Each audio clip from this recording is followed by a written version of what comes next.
criança que você foi talvez tenha as respostas que você busca hoje. Eu estou aqui no meu consultório hoje, quinta-feira é um dia que eu faço os meus atendimentos presenciais, e toda vez que eu tenho uma pausa entre uma paciente e outra, eu fico olhando aqui ao redor, eu fico olhando pela janela e lembrando do quanto eu sonhei com isso tudo desde quando eu era criança.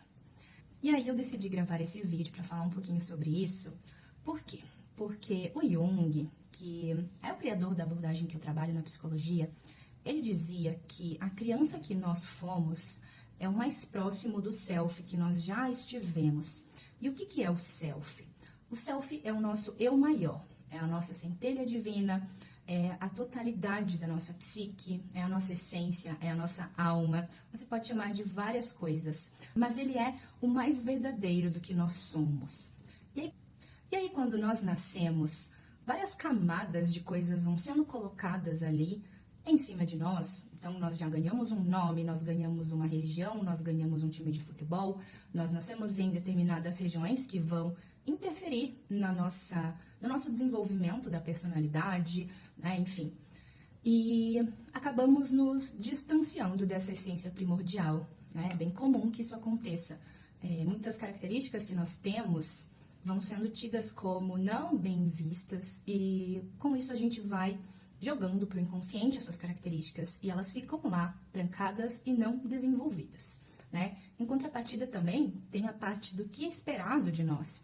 Então nós tentamos nos adaptar, né, àquilo que esperam para nos sentirmos pertencentes à família, à sociedade, né, ao contexto que vivemos. E aí, né, essa ideia de a criança é o mais próximo do self que nós já estivemos, muitas vezes vai guardar qualidades potenciais que foram ignorados e que estão fazendo falta na nossa vida atual. É comum que esses potenciais que estão presos lá no inconsciente, porque não foram integrados, né, na nossa personalidade, é que eles estejam com as nossas forças psíquicas, com a nossa energia psíquica. Então, isso se manifesta na nossa vida com a depressão, com a ansiedade, com aquela angústia que nós não sabemos de onde vem, com aquela falta de senso de propósito, enfim, né, de bem-estar, de paz interior. Isso se manifesta das mais diversas formas. E quando eu penso nisso, assim, pessoalmente, eu até me sinto um tanto privilegiada, porque eu decidi fazer psicologia quando eu tinha 11 anos de idade, depois de passar pelo processo de terapia. E embora todo mundo ao redor ficasse um pouco receoso da minha escolha, porque era uma época onde as pessoas diziam que a psicologia nunca ia dar dinheiro, né? Que ninguém vai pagar para ficar conversando com você. Mesmo assim, eu consegui, né, convencê-los e seguir com o curso de psicologia. E hoje eu atuo como psicóloga clínica e me sinto extremamente realizada, assim. Eu falo que parece que quando eu estou atendendo, é o momento onde mais eu sinto que eu sou 100% eu mesma. Em muitos contextos eu sinto que, devido a uma necessidade de adaptação, eu não sou 100% eu mesma. Mas quando eu estou clinicando, é a Camila em essência, né? É o meu self mais próximo ali. Só que além disso, tem uma outra questão que eu lembro de quando eu era criança, que eu lia aquelas partes dos jornais ou de revistas que falava sobre o significado dos sonhos.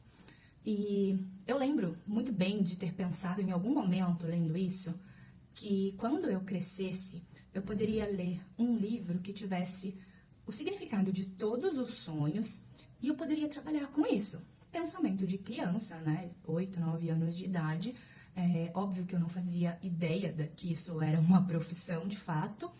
E hoje a abordagem que eu uso dentro da psicologia, ela trabalha com análise de sonhos. E quando eu lembro disso, assim, parece uma grande piada da vida, né? Um grande presente da vida, na verdade. Porque eu me sinto extremamente realizada com o que eu faço.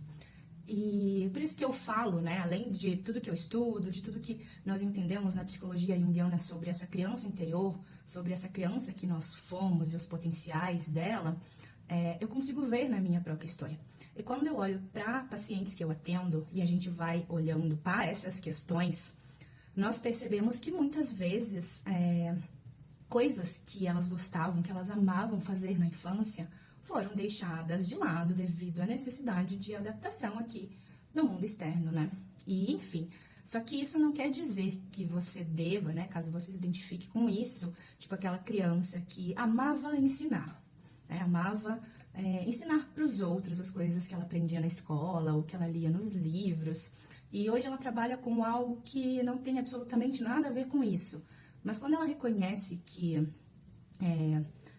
a essência dela tem esse potencial, isso não quer dizer que ela deve largar tudo para se tornar uma professora, né? Mas que ela pode exercitar esse potencial de diversas outras formas, né? Ela pode também largar tudo e se tornar uma professora se ela quiser, né? E possivelmente ela se torne uma excelente professora com um crescimento profissional muito rápido, porque ela vai estar seguindo o mais próximo do self que ela já conheceu, que é o mais próximo da essência que ela possui.